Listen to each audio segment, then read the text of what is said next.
How did one city become one of the greatest centers of learning in the medieval world?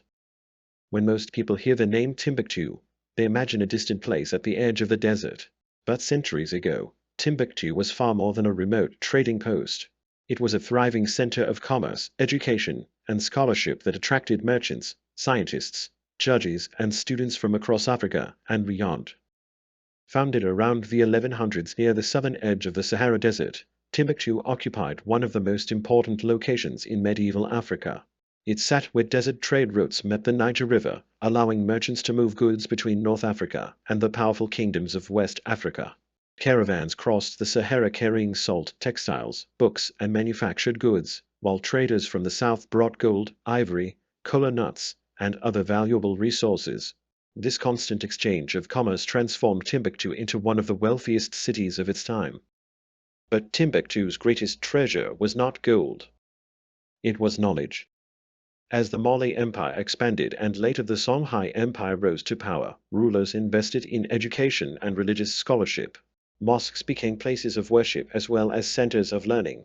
Scholars traveled from distant regions to study law, mathematics, astronomy, philosophy, medicine, grammar, and theology. The city developed a reputation that spread throughout the Islamic world as one of the greatest intellectual centers of its age. One of the most famous institutions was the Sankore Mosque and its associated learning community. Rather than functioning like a modern university with one central campus, education in Timbuktu often took place through respected scholars who taught students in courtyards, homes, and mosques. Thousands of students traveled there seeking knowledge from some of the most respected teachers of the medieval period. Books were treasured possessions. In many cases, manuscripts became more valuable than gold itself.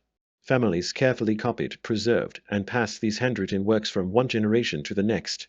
Today, hundreds of thousands of surviving manuscripts remain an extraordinary record of African scholarship, covering subjects ranging from astronomy and medicine to law, mathematics, literature, and history.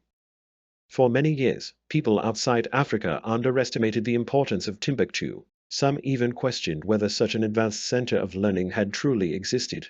Archaeology, preserved manuscripts, historical records, and ongoing research have firmly established Timbuktu as one of the world's great intellectual capitals during the medieval era. Its influence reached far beyond its city walls. Ideas traveled alongside merchants. Scholars exchanged knowledge across continents. The libraries of Timbuktu remind us that Africa has long contributed to the advancement of science, education, philosophy, and human understanding.